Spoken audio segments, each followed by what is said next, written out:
Hey everyone, Lewis aka Spider-Man 1991 here with another top 5 video.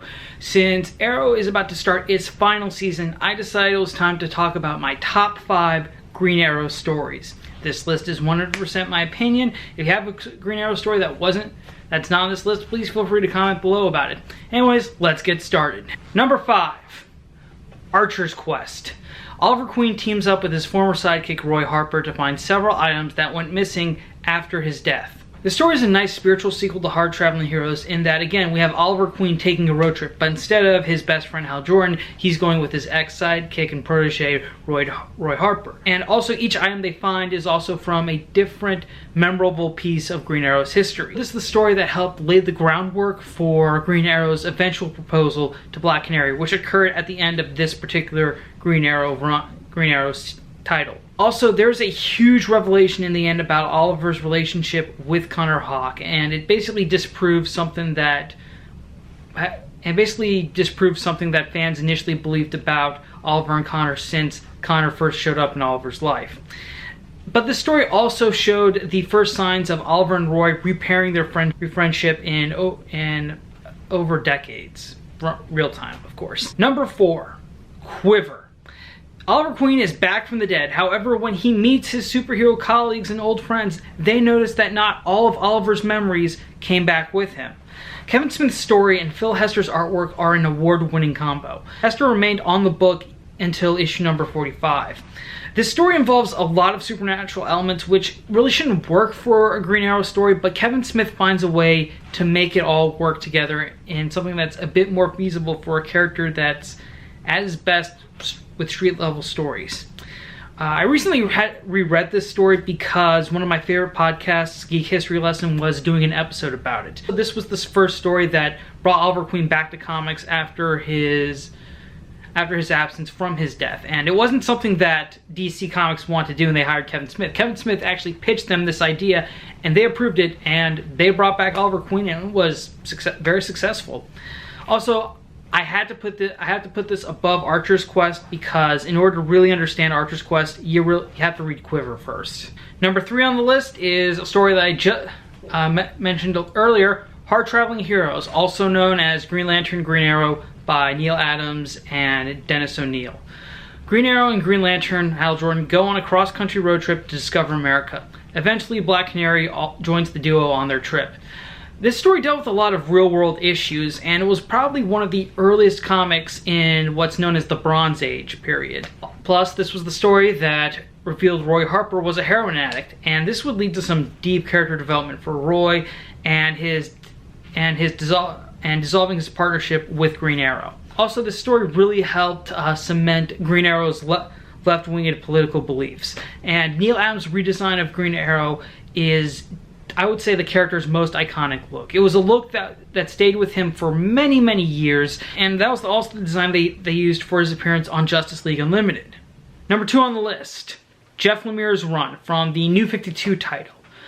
When Oliver Queen is attacked by the mysterious assassin Komodo, he uncovers a series of warrior clans known as the Outsiders and learns that his time on the island was no accident. This is probably the only issues of the New 52 Green Arrow title that you need to read. All the other issues are really not that good. This run also features the first appearance of Emiko Queen and John Diggle in the comics. Even though Diggle appeared a year before this story arc began, during Arrow's first season, of course. But seeing John Diggle being adapted in the comics a year after his television debut was the main thing that really got me on board with this.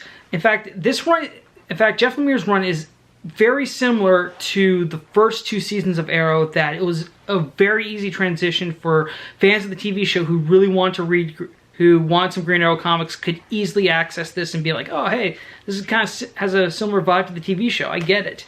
Plus, the artwork by Andrea Sorrentino is brilliant. There's a lot of cool action shots, especially when she draws the panels to look exactly. She lays out the panels to spell out the sound effect that's happening on the panel, which is amazing.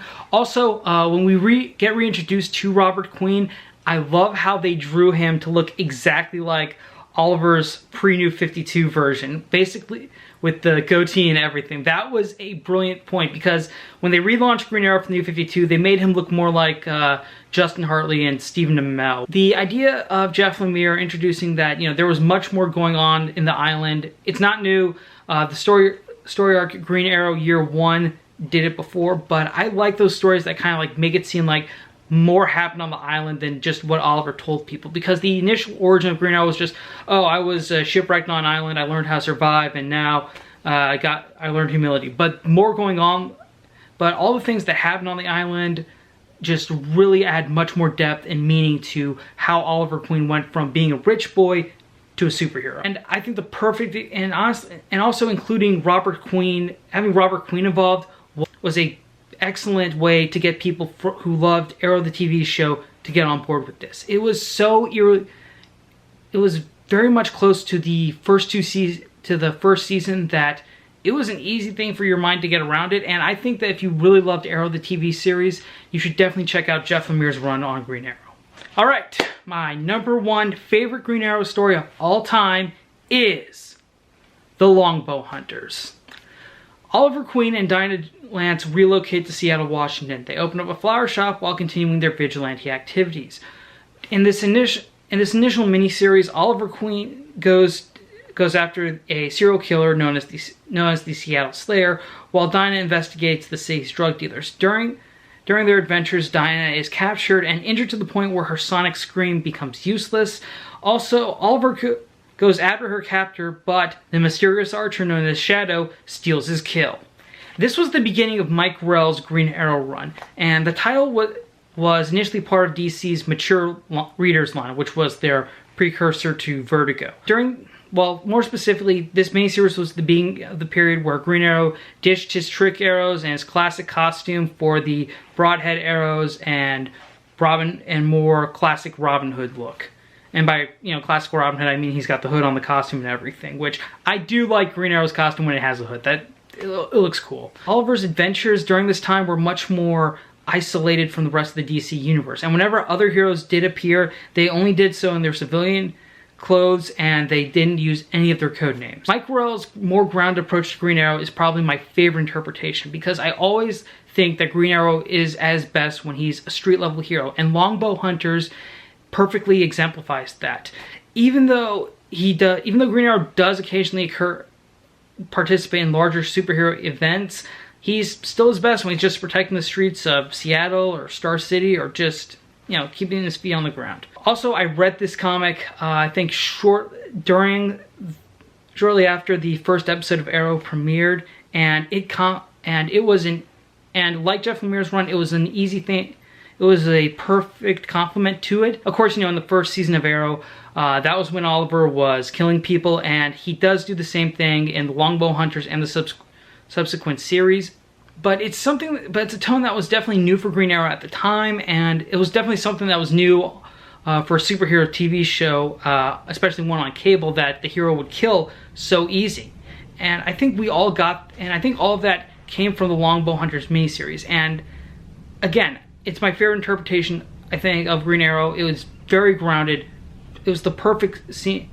Mike Grell pretty much created the perfect feeling for Green Arrow, and all that began with this miniseries. And I think if anyone who likes Green Arrow wants to read any Green Arrow comics, this would be a very good place to start.